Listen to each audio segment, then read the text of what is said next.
وقبل ما نبدأ ما تنساش تعمل لايك وشير وسبسكرايب وتفعل زر الجرس عشان يوصلك كل جديد، وصلي على النبي ويلا بينا. بيبدأ فيلمنا في ميامي مع محقق الشرطة مايك وصاحبه ماركوس. ومايك بيبقى طاير بالعربية على الطريق لأنه متأخر عن فرحه، وبيكون هيتجوز الدكتورة النفسية بتاعته واللي اسمها كريستين. وفي اللحظة دي ماركوس بيقول له إن هو لازم ينزل يجيب مشروبات أو مشروب الجنزبيل بتاعه لأن بطنه وجعاه. فمايك بيقول له بص يا معلم، أنت قدامك دقيقة ونص تنزل تجيب فيها اللي أنت عاوزه وإلا هسيبك وأمشي. بس ماركوس طفس وبينزل ياكل أي حاجة بتيجي قدامه، مع إنه ممنوع من الأكل ده لأنه عنده مشاكل في القلب. المهم في اللحظة دي بيدخل حرامي المحل وبيثبته، ومايك بيجي عشان يشوفه اتأخر ليه، وبيقول له احنا اتأخرنا على الفرح يا معلم ومش هنلحق. فماركوس بيقول له ماشي، وبيمسك المسدس من الحرامي وبيعجنه ضرب وبيسيبه على الأرض، وبيطلعوا هما الاتنين على الفرح وبيبدأوا يرقصوا وبيهيصوا مع بعض. بس في اللحظة دي ماركوس البضين بقى طبعا بيجيله أزمة قلبية بسبب الأكل اللي هو أكله، وبيفقد الوعي وبينقلوه على المستشفى. وأثناء ما هو مغمى عليه بيشوف الرئيس القديم بتاعه في الشغل واللي اسمه هاورد، والمعلم بيكون واقف على البحر ووراه جذع شجرة وبيقول له إن وقتك لسه ما جاش، وبيقول له إن مايك هيتعرض لاختبار صعب جدا بس ما تقلقش هو هيقدر يعديه. وبعدها ماركوس بيفوق وبيبقى فرحان فشخ يعني، لأن الراجل قال له إن أنت يا معلم لسه مش هتموت دلوقتي. ما علينا طبعا من العبط ده يعني. وبعدها بنروح للشرير بتاع الفيلم واللي اسمه جيمس، وكان شغال فرد في القوات الخاصة، لكنه لقى ان الشغلانه ما بتاكلش عيش، فراح قال لك بقى انا هشتغل مع العصابات بتاعه الكارتيل في المخدرات والسلاح واي حاجه بتجيب فلوس. المهم جيمس بيضرب ورق عشان يشوه سمعه هاورد رئيس الشرطه السابق، وبيخليه يظهر وكانه كان بياخد رشاوي عن طريق انهم يبعتوا له فلوس على حسابه بتواريخ قديمه في الفتره ما بين 2004 و2020. وفي الوقت ده مايك وماركوس بيشوفوا الحوار ده في الاخبار والتشويه اللي بيحصل للرئيس السابق بتاعهم، وبيقرروا يثبتوا براءته، وبيروحوا لابن مايك في السجن واللي كان شغال مع عصابات الكارتيل دي زمان عشان يسألوه إذا كان هاورد اشتغل جاسوس للكارتيل دي ولا لأ. فأرماندو بيقول له إن هاورد عمره ما اشتغل معاهم، بس كان في حد عاوز يشوه سمعته عشان هو كان بيوقف شغلهم وبيبوظ الصفقات بتاعتهم قبل ما يبدأوها أصلا. وبيقول لهم إنه مش عارف اسم الشخص ده بس هو عارف شكله، وبيحذرهم إن في ناس كتيرة جدا من الشرطة شغالين مع الكارتيل وإنهم هيكونوا في خطر كبير جدا الفترة الجاية. وفي الوقت ده جيمس بيحاول يخترق الكمبيوتر بتاع هاورد عشان يمسك المعلومات اللي هو كان ماسكها عليهم وكان عارفها عن عصابات الكارتيل قبل ما يموت. بس الحوار ده ما بينجحش، لانهم اول ما بينجحوا يفكوا الشفره بتاعه الجهاز بيبعت رساله على الموبايل بتاع مايك، وبيكون عباره عن فيديو فيه رساله مشفره عن مكان كل المعلومات اللي هو جمعها عن العصابات بتاعه الكارتيل. بس جيمس بيقدر يتتبع الموبايل اللي الرساله وصلت له، وطبعا كده هيقدر يوصل لمايك. ومايك في الوقت ده بيكون عرف معنى الرسالة المشفرة وبيعرف المكان اللي المعلومات موجودة فيه، وهو مالها ليلي بتاع واحد اسمه فيلتشر. ومايك وماركوس بيروحوا يسألوه بس رجالة جيمس بيقتلوه قبل ما يقول لهم أي حاجة. والعركة طبعا بتشتغل وبيدغدغوا المكان كله، والعصابة بتخرج ومايك وماركوس بيخرجوا وراهم. وفي اللحظة دي مايك بيجيله نوبة هلع وعربية العصابة بتبقى على وشك إن هي تدوسه، لكن ماركوس بيلحقه في آخر لحظة. ولما زميلتهم ريتا بتسألهم عن اللي حصل مايك ما بيرضاش يقول، لأن هاورد في الفيديو قال له ما تثقش في اي حد جوه الاسم بتاعهم. ومايك بيستعين بدورن وكيلي عشان يشوفوا الكاميرات اللي في المكان، بس بيلاقوا كل حاجه اتمسحت، بس بيلاحظوا صوره QR كود على الحيطه، ولما بيمسحوه بيظهر لهم فيديو تاني لهاورد وبيديلهم فيه مكان الادله اللي هو خباها. وفي الوقت ده ارماندو بيتعرض لمحاوله اغتيال جوه السجن، لان هو طبعا الوحيد اللي عارف شكل جيمس، لكن ارماندو اصلا يعني كان سفاح قديم وكده وبيسحلهم ضرب وما بيحصلوش اي حاجه.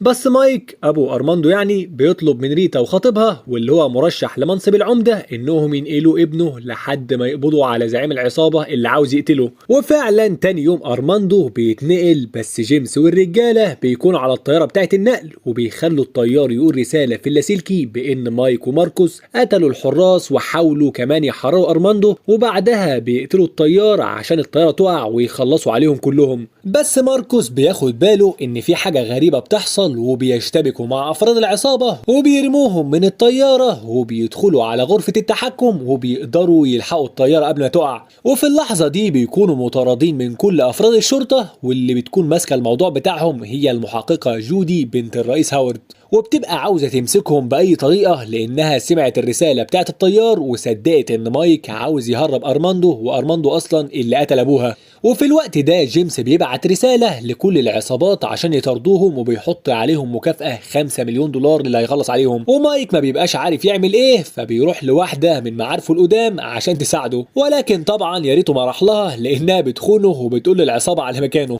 والعصابة بتبقى هتاخدهم وتمشي، بس في عصابة تانية بتيجي عشان تاخد المكافأة برضو اللي هي ال5 مليون دولار، وطبعا بيبدأوا يضربوا في بعض، وساعتها مايك والرجالة بيهربوا من وسطهم، بس العصابات بيجروا وراهم وبيطردوهم وكمان بيولعوا في العربية بتاعتهم، والشرطة كمان بتيجي عشان تطين الدنيا اكتر، والعربية بتبقى ولعت على الاخر وبينطوا منها قبل ما تنفجر بيهم وبيهربوا قبل ما جودي تمسكهم، وساعتها ما بيكونش قدامهم اي حل الا انهم يروحوا لفريق دورن وكيلي عشان يساعدوهم انهم يلاقوا الادله اللي هاورد سابها قبل ما يموت، ولان دورن جامد في الموضوع ده طبعا بيقدر يلاقيها، وبتكون عباره عن كميه بيانات ضخمه عن عصابات الكارتيل وكل افرادها، وكمان بيكون في صور وفيديوهات ومكالمات وصفقات تدخلهم كلهم السجن. واثناء ما الصور بتظهر على الشاشه ارماندو بيشوف صوره جيمس وبيقدر يتعرف عليه، وساعتها بيبحثوا عنه وبيعرفوا ان هو كان شغال في مكافحه المخدرات، وبيعرفوا ان في احد العمليات عصابات الكارتيل قدرت تحاصره هو وفريقه وخلصوا عليهم كلهم، وكان هو الوحيد اللي خرج على قيد الحياة من الموضوع ده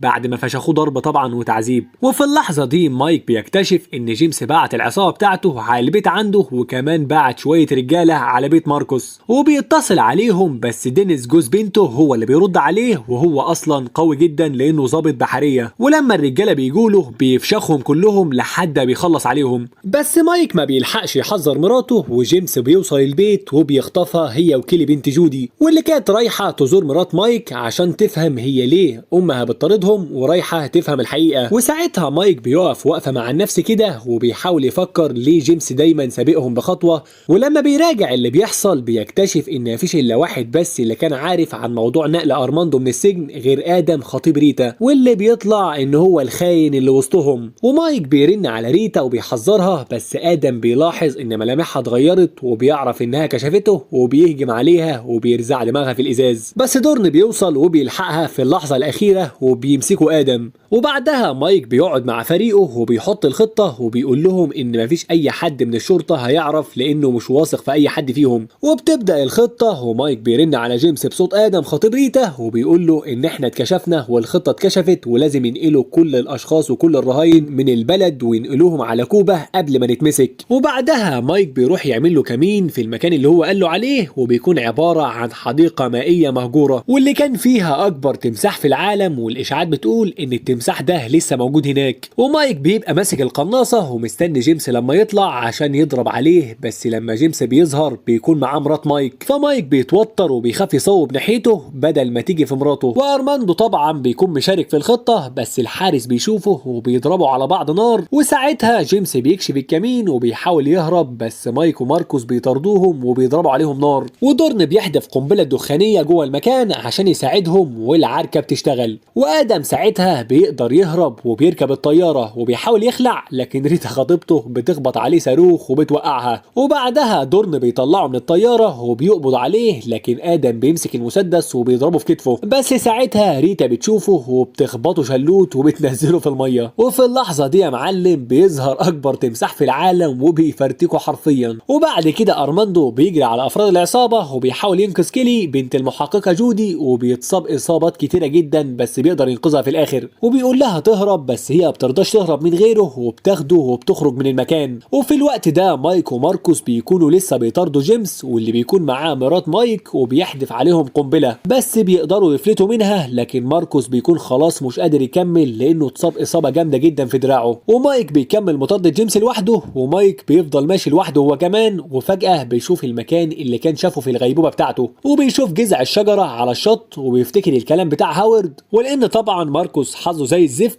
جيمس بيطلع له وبيحط المسدس في دماغه وبياخده رهينه هو كمان. ومايك بيدور عليهم وبيوصل لهم، وجيمس بيكون مستخبي في ظهر ماركوس ومراته، فمايك بياخد القرار الصعب اللي هاورد كان قال لماركوس عليه وبيضرب نار على ماركوس في واقي الرصاص بتاعه، وساعتها ماركوس بيقع على الارض وجيمس بيتكشف قدامه وبيضرب عليه نار وبيخلص عليه، واخيرا بيقدر ينقذ مراته، وماركوس خد طلقه بس مش مشكله هنعالجه. وفي الوقت ده جودي بتوصل وبتقدر بتقدر تلاقي ارماندو وكالي وبتبقى هتضرب نار، بس كالي بتقف قدامها وبتقول لها ان هو اللي انقذها من العصابه. وفي اللحظه دي جودي بتغير قرارها وبتسيبه يمشي، ومايك بيجي وبيركبه مركب وبيقول له يروح على الجنوب. وبعدها الشرطه بتيجي وبتاخد كل الادله من مايك وبيقدروا يقبضوا على كل افراد العصابه والشرطه الفاسده كمان، وبكده بينتهي الفيلم. ولو عجبك الفيديو اضغط لايك وما تنساش تشترك في القناة عشان تشوف الملخصات الجاية. سلام.